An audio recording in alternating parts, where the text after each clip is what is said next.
Hello. Today we are going to talk about the Follie's Hunt. So this is a guide to do Follie's Hunt. Okay, so for the build, we are running Necros because we can use Desecrate to make the small enemy drop more. Athenaeum. So for shot 2 casting speed, for smoother casting of Desecrate. And these 3 I run armor. You don't have to, you can run anything. More casting speed if you like. So for the build itself, Aura we are running Physic so that we can get more health. Rolling Guard mandatory. Adaptation so that we can have more tankier. Fast deflection so that we get our shield back faster. Then we have Prime Flow for more energy. Reach for so that our Desecrate has some extra range. Equilibrium to convert health to energy, to upkeep our energy.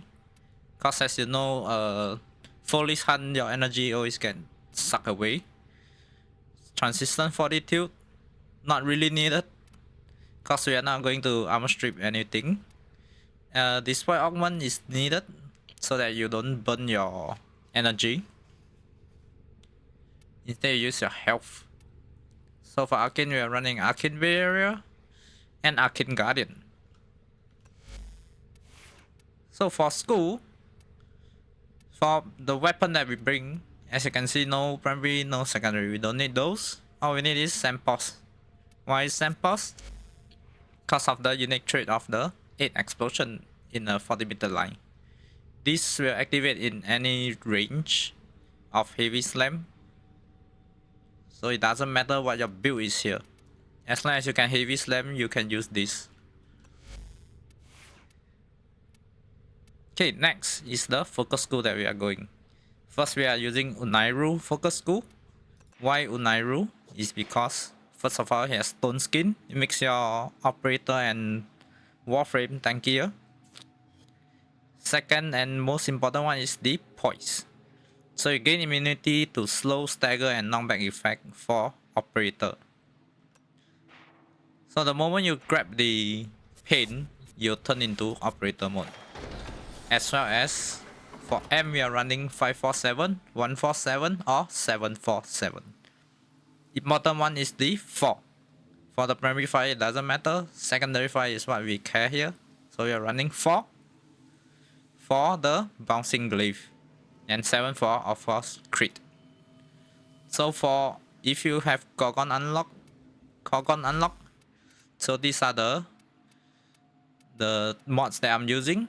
Okay, operator health and shield plus 30%, 30% maximum M energy, 60% M multi-shot, 30% M fire rate and M ammo efficiency, and M crit chance. For the arcane doesn't matter since you're not going to be able to use your Tauron strike. For the M arcane itself, it doesn't matter as well. So it's operator 1, but if you have better one, you can use them. Okay, so these are the build that we are going to use. So why Unairu is important, as you can see, poise stops you from stagger for 60 seconds. How was it, 40? Whichever one, okay. As long as what important is it stop you from being staggered.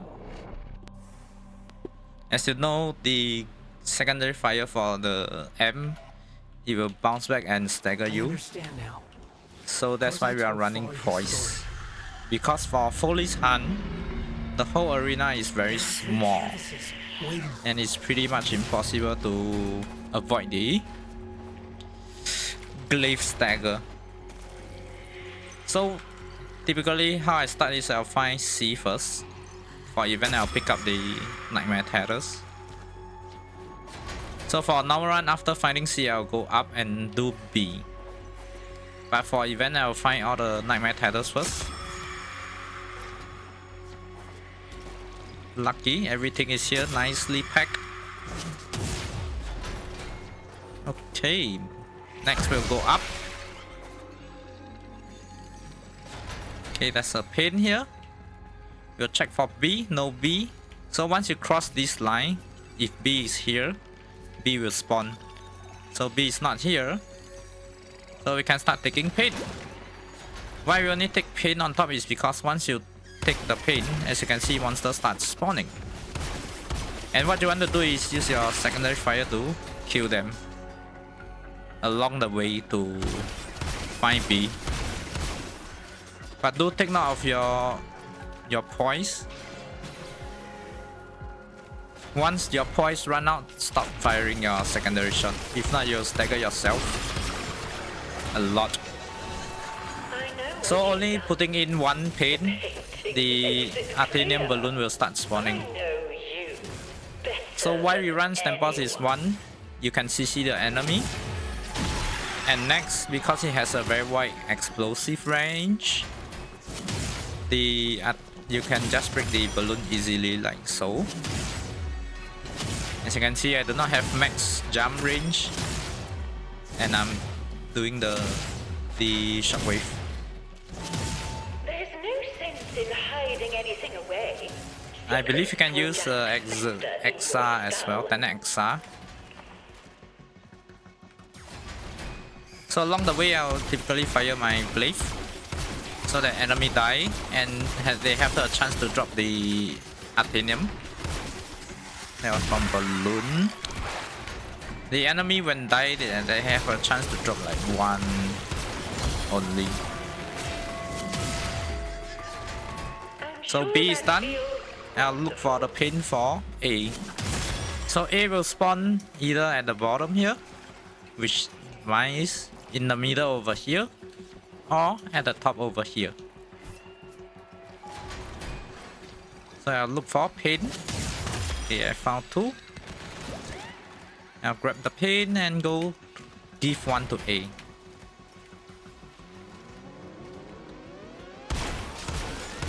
While giving, I'll fire my secondary fire. Recast Desecrate. CC them so they don't chase me. And go down. So 2B, 1A, hit down. And then we'll start doing C. So this side is open. Let's check for pin. There is pin. Grab the pin. And give C. Oh, there's a balloon here. So use your glaive. Very nice.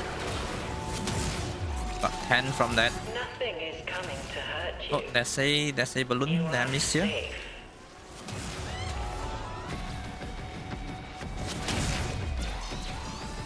So I'll check the top, even though I know there's a pin on the left wing. I'll check here for Athenium. There is one. There's no pin here.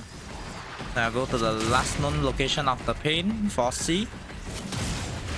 So one thing to take note when taking your last second pin. So this is the last second pin because I have one in A, I have one in C. So last second pin, typically if it's a room, Follie will trap you inside with the mic, which she did not. Lucky. So fire my M. So the bouncing blade kill them.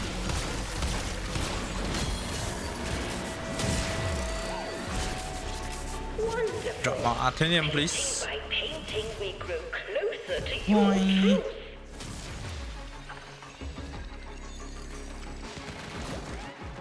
Grab the last pain, fire my glaive. Strip your armor.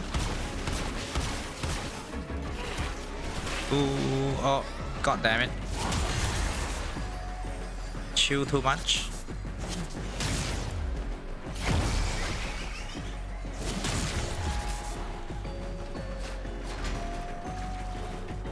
That pin here? There's no pin here.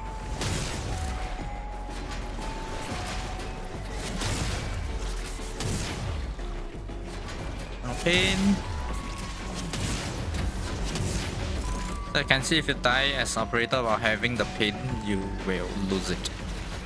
And you need to find it again. I think we need a reminder of the boundaries. So as you can see, this is the ink mic. Typically this will spawn on the last second pin, and it can spawn on the last one as well. I'm getting bad big off my shield while I kill Follie with secondary fire. She did.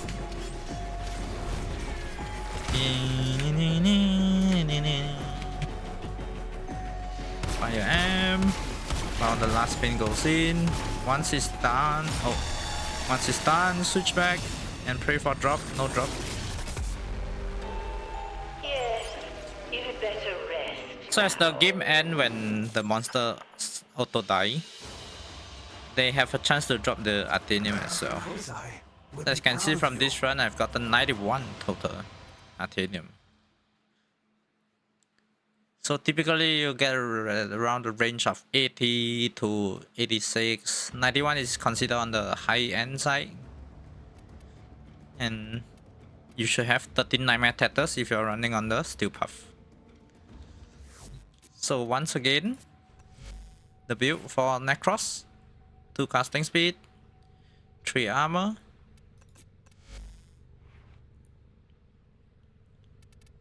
This is the build.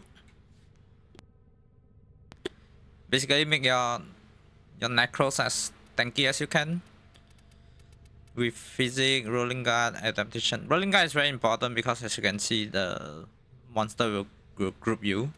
So this is a good disengage of 3 seconds where you get back some of your shield. So that's why I'm running fast deflection. So during the iframe of rolling guard I get back shield. Adaptation, so we are tankier. Destroy for once again desecrate. So you don't burn your energy. Pause, doesn't matter what you put here. You can go in naked as well. But your initial heavy slam hit won't kill. So the seismic wave damage, if I'm not wrong, it doesn't scale with any damage or anything. It's just by itself. Haven't really tested, but I just put damage on it. Nairu. Once again, Nairu for poise. Very important. And stone skin.